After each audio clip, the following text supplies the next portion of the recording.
कि मैं कभी अपनी पत्नी को ये नहीं बताऊंगा कि मेरा मित्र द्वारका का राजा है। सुदामा जी ने कभी ये बात किसी से नहीं कही कि उनका मित्र द्वारका का राजा है। भगवान कन्हैया स्वयं संत का वेश धारण करके आए हैं और सुशीला जी को बता रहे हैं कि तेरा पति द्वारका के राजा का मित्र है और तू कहती है कि तू निर्धन है। भगवान कन्हैया वहां से चले गए। अब सुदामा जी जब घर लौट कर आए तो सुशीला जी ने सुदामा जी के आते ही आई सुदामा जी से कहा कि हे स्वामी, आज मैं आपसे कुछ पूछना चाहती हूँ। सुदामा जी ने कहा पूछो, क्या पूछना है।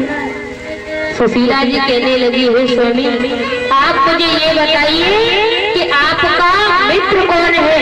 मैं जानना चाहती हूँ कि आपका मित्र कौन है। जैसे ये पूछा तो सुदामा जी भगवान कन्हैया को याद करने लगे। आज सुदामा जी को भगवान कन्हैया की याद आ गई। सुदामा जी कहने लगे कि हे सुशीला, ऐसी क्या बात है जो आज मेरे मित्र के बारे में पूछ रही हो। आज तक तो तुमने कभी मेरे मित्र के बारे में नहीं पूछा। सुशीला जी कहने लगी हे स्वामी, आप मुझे बताइए आपका मित्र कौन है। जब बार बार पूछने लगी तो सुदामा जी ने कहा हे सुशीला, मेरा मित्र है कन्हैया।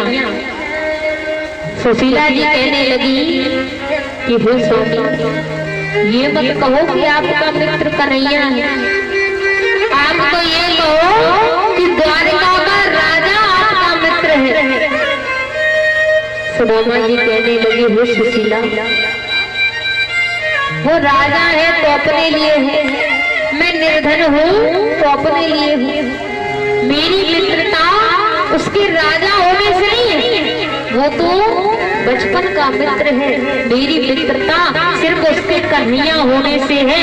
मैं उसे राजा के रूप में नहीं देखता, मैं सिर्फ उसे साधारण से कन्हैया के रूप में देखता हूँ। आज सुशीला जी कहने लगी हे स्वामी, काफी समय हो गया, आप अपने मित्र से मिलने नहीं गए।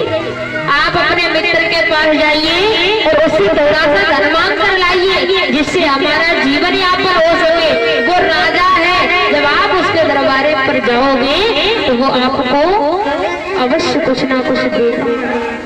सुदामा जी कहने लगे हे सुशीला, मैं अपने मित्र के पास धन मांगने नहीं जा सकता क्योंकि वो धनवान है। मेरी मित्रता उसके धनवान होने से नहीं है। अगर मैं धन मांगने गया तो इस संसार में मित्रता के नाम पर कलंक लग जाएगा और मैं नहीं चाहता कि मित्रता के नाम पर कलंक लगे।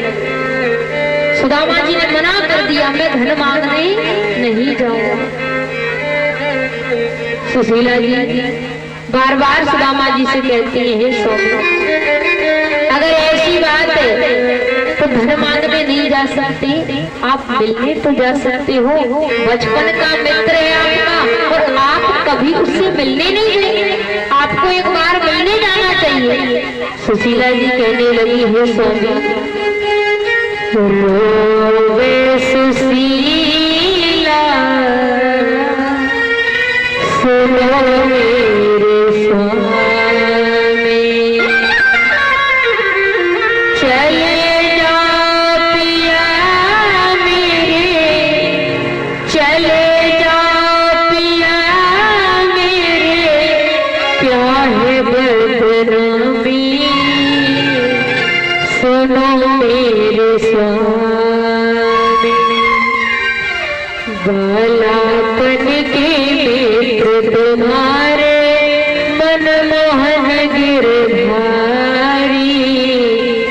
निश्चय मदद करेंगे प्यारी, दीन बंधु हितकारी। ओ स्वामी पार लगा दे नैया, पार लगा दे नैया, अंतरिया में सुनो मेरे स्वामी।